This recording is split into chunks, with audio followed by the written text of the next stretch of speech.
Anak kecil ini sedang bermain sama anjing. Tapi ibunya tidak kelihatan anjing itu. Ibu tahu. Anaknya lagi kelihatan hal yang aneh. Tidak lama kemudian, ibu ini meninggal. Anak kecil ini pulang dari kelas. Dan bercerita dengan ibunya bahwa hari ini dia dapat nilai 100. Ibu memuji anaknya. Hari ini adalah hari ulang tahun anak. Ketika anak sedang menyala lilin. Lalu melihat ibunya. Tiba-tiba anak membeku. Ibu bertanya kepada anak ada apa. Anak menjawab dengan suara yang kecil. Ibu bukan ibu aku. Ibu adalah roh dari ibu aku. Ibu berharap kamu tidak kelihatan. Ibu, apakah ibu sudah meninggal? 저요? Benar sudah.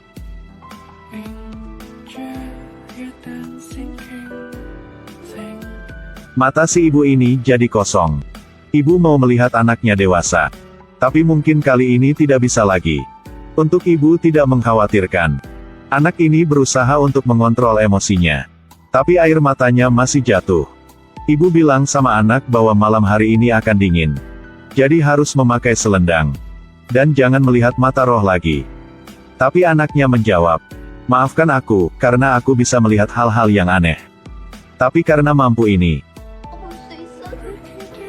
Aku baru bisa melihat ibu. Ibu memang berterima kasih kamu. Sudah melihat ibu. Sisa waktunya tidak banyak lagi. Ibu menyampaikan anaknya kata-kata yang terakhir. Anak berusaha kuat. Dan mengingatkan ibunya bahwa ibu harus ke tempat yang indah dan bagus. Ibu mengangguk dan hapus air mata. Lalu ibu hilang secara pelan.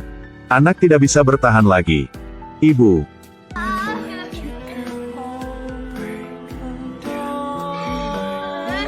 Kamar jadi kosong. Hal yang bisa anak simpan. Hanyalah foto dengan ibunya. Lalu dengan cepat anak terima telepon dari rumah sakit. Lalu anak berusaha tenang lagi dan pergi keluar. Tapi anak ketemu utusan neraka. Utusan neraka mau membunuh anak ini. Ternyata, 8 tahun yang lalu, si ibu anak ini terkena kecelakaan.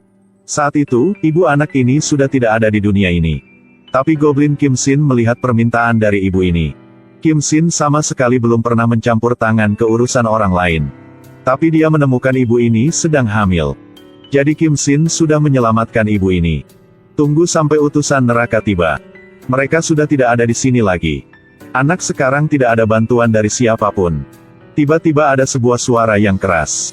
Hindari anak ini. Nenek. 할머니, Nenek ini menyeret anak ke belakangnya. Lalu bertanya kepada Wang Yo apakah ada nama anak ini di buku. Bagi Wang Yo, dia sangat terheran dengan kehadiran nenek ini. Lalu Wang Yo pergi. Nenek bilang sama anak. Kamu harus pindah rumah dalam 3 hari. Dengan begitu, dia tidak bisa menemukan kamu. Kemudian, nenek ini pergi di jembatan. Tidak sengaja, nenek melewat seorang cowok. Nenek sudah berubah jadi seorang wanita yang cantik dan pakai rok. Dan cowok itu juga sudah dewasa. Ternyata, sudah 10 tahun. Dan anak kecil itu sudah belajar di SMA. Pada suatu hari, setelah selesai kelas, satu roh yang jahat mengejar gadis ini. Gadis ini yang bernama Engta tidak peduli dia. Jadi, aduh memang ketakutan. Setelah konfirmasi bahwa Engta bisa melihat roh. Tapi saat melihat di depan, si roh yang jahat ini masih ketakutan. Lalu roh yang jahat ini langsung berlari. Ketika Engta sedang bingung, ada seorang pria yang sedang melewatnya. Saat itu, Engta masih belum tahu bahwa pria ini adalah goblin di buku legenda. Dan Kim Sin juga tidak tahu bahwa gadis yang baru saja dia lewati adalah pengantin perempuan yang sudah dia cari selama 900 tahun. Ketika Kim Sin ditusuk oleh sebuah pedang. Tapi Kim Sin menerima hidup yang abadi. Itu bukan hal yang bahagia. Melainkan hukuman. Suatu hari, setelah mengalahkan musuh, Kim Sin kembali. Semua warga di negara memuji Kim Sin. Tapi saat Kim Sin sampai di gerbang, para prajurit bilang, pengkhianat Kim Sin. Letakkan senjata kamu. Lalu banyak anak panah diarahkan ke tempat Kim Sin. Banyak prajurit di sebelah Kim Sin sudah mati. Seorang prajurit jeritkan dengan marah. Kenapa kalian melakukan hal ini? Kami sudah berjuang dengan musuh selama 3 hari 3 malam. Dari tempat seperti neraka, kami sudah berjuang untuk bisa kembali. Kenapa kalian berani melakukan hal ini? Gerbang akhirnya dibuka. Kim Sin membawa pedang lalu pergi ke tempat raja yang Kim Sin selalu melindungi. Tapi si raja ini merintah Kim Sin untuk berhenti. Dan di belakang raja ini ada si pengkhianat yang sedang menambahkan kemarahan kepada raja. Apakah harus membunuh sekeluarga Kim Sin? Ternyata, si pengkhianat ini mau membagi persatuan negara. Dia membuat si raja membenci Kim Sin. Istri raja tahu bahwa tidak bisa lewat tantangan ini. Lalu istri raja juga adalah adik perempuan Kim Sin bilang bahwa, jika inilah akhirnya, meskipun hidupku diambil, kakak harus melanjutkan. Jangan berhenti, jangan menyerah, harus maju ke depan. Kim Sin membawa pedang dan terus-menerus maju ke depan. Adik Kim Sin ditembak lalu jatuh. Kim Sin juga tidak berbalik kepala. Kaki Kim Sin dipotong 1 kali. Saat ini, prajurit juga berlari ke arah Kim Sin. Kim Sin merintah prajurit ini. Aku mau kamu membunuh aku. Aku tidak mau dibunuh oleh si pengkhianat itu. Prajurit ini berlutut di depan Kim Sin. Lalu memakai pedang menusuk lewat hati Kim Sin. Rencana dari si pengkhianat sudah sukses. Dia merintah bawahan membuang jenazah Kim Sin di sebuah ladang. Tidak mengizinkan siapapun yang mengubur jenazah Kim Sin. Tidak lama kemudian, langit dan tanah mulai bergerak. Hari itu, bawahan Kim Sin datang ke ladang untuk bersembahyang. Tiba-tiba ada ekor kupu-kupu yang mendarat di pedang. Lalu pedang tiba-tiba bergerak. Di langit, petir bersuara keras terus-menerus. Lalu suara dari dewa menyelimuti sekitar. Roh Kim Sin sudah diselamatkan. Dan mendapatkan hidup yang abadi. Tapi kejahatannya di perjuangan terlalu banyak. Untuk menghukum Kim Sin, dia harus menyaksikan orang yang dia cintai meninggal. Dan tidak boleh melupakan kematian pun. Hanya pengantin perempuan Kim Sin bisa mengambil pedang itu. Setelah pedang diambil, Kim Sin memang hilang.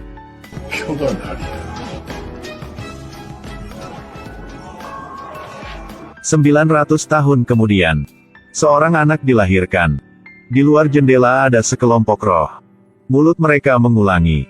Itulah dia, pengantin perempuan Kim Sin. Lalu, 18 tahun kemudian, anak itu sudah dewasa. Orang tua meninggal sejak kecil. Anak ini tinggal bersama bibinya. Hidup memang susah. Entah harus menerima ketidakadilan dari bibinya. Tapi entah tidak tahu bahwa, tidak lama kemudian, nasibnya akan berubah. Dan pria yang bisa hidup abadi itu, sudah mencari pengantin perempuan dia selama 900 tahun. Di luar, hujan deras. Entah melihat 2 payung di rumah. Saat ini, suara dari bibinya. Ambil payung kamu akan mati. Orang yang melempar mangkok adalah bibi kandung Engta. Engrak menahan kesakitan itu. Sedangkan orang-orang di rumah hanya tertawa. Ibu Engta sudah meninggal sejak lama. Sebelum ibu meninggal, ibu sudah tinggalkan uang asuransi. Tapi uang itu sudah hilang. Si bibi pikir bahwa Engta sudah mengambil. Jadi dia bersikap begitu sama Engta. Engta berusaha untuk tidak menangis. Lalu pergi keluar. Hari ini adalah hari ulang tahun Engta. Engta membawa kue dan duduk di pantai. Nyala lilin lalu berdoa. Tolong kasih aku pekerjaan. Tolong mengganggu rumah bibi aku. Tolong kasih aku seorang pacar. Kim Sin mendengar doa dari Engta. Awalnya dia tidak peduli. Tapi ketika Engta meniup lilin, bunga di dalam tangan dia tiba-tiba berasap putih. Lalu Kim Sin dipanggil ke sana. Inilah pertama kali Kim Sin dipanggil setelah 900 tahun. Dan hal yang mengejutkan Kim Sin itulah, Kim Sin bisa melihat kekuatan orang lain. Tapi bagi Engta, dia tidak bisa. Kim Sin menyuruh Engta bekerja di warung ayam goreng. Engta akan diterima. Lalu Kim Sin hilang di depan mata Engta. Melihat Kim Sin hilang, Engta bergegas memanggil lagi. Hei! Sedangkan seorang pacar. Hari berikutnya, Engta ke warung ayam goreng untuk melamar pekerjaan. Tapi sudah mencari sepanjang hari masih belum ketemu warung itu. Engta pikir bahwa Kim Sin menipu dia. Hari itu, tempat sampah tiba-tiba terbakar. Engta bergegas menuangkan air dan meniup. Benar, kamu. Kenapa kamu mengejar aku? Aku tidak mengejar kamu, kamu sudah memanggil aku. Aku tidak. Pastilah kamu. Hal ini belum pernah terjadi. Kim Shin pikir bahwa Eng Ta hanya mau bercanda. Lalu dia hilang lagi. Di gereja, Eng Ta nyala lilin. Kim Shin muncul lagi. Aku udah tahu cara memanggil kamu. Melihat Eng Ta, Kim Shin langsung pergi. Eng Ta menemukan hal yang baru, yaitu bahkan lilin listrik juga bisa memanggil Kim Shin. Berbalik lagi, memang Kim Shin. Kim Shin pergi lagi. Tapi Eng Ta menyeret dia. Kim Shin melihat dia dengan kejutan. Tanpa diduga, Eng Ta sama sekali tidak dipengaruhi oleh api Kim Shin. Eng Ta bertanya kepada Kim Shin bahwa apakah Kim Shin goblin. Kim Shin bertanya balik, Eng Ta siapa? Eng Ta bilang sejak dilahirkan dia sudah bisa melihat roh. Dan para roh itu bilang Eng Ta adalah pengantin perempuan goblin. Dan Eng Ta menunjukkan jejak di lehernya. Kim Shin menyuruh Eng Ta membuktikan. Apakah Eng Ta melihat apa di badan Kim Shin? Eng Ta menjawab, cukup tinggi, umur 30 tahun. Eng Ta tidak bicara tentang pedang di badan Kim Shin. Kim Shin tidak berharap yang banyak. Lalu dia berbalik dan pergi. Kim Shin membuka sebuah pintu dan masuk. Di sanalah Kanada. Tapi hal yang aneh itulah Eng Ta juga keluar bersama Kim Shin. Kim Shin terkejut. Apakah kamu ikuti aku lewat pintu itu? Bagaimana bisa? Aku memegang pegangan pintu lalu dorongnya. Lalu ikuti. Eng Ta tiba-tiba menyadari di mana tempat ini. Setelah konfirmasi bahwa inilah Kanada. Eng Rak memang percaya kata dari Kim Shin. Jika kita memang di Kanada, dan kamu bisa melakukan hal itu.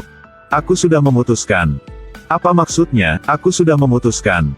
Apa yang kamu bilang? Aku setuju untuk menikah sama kamu. Aku cintai kamu.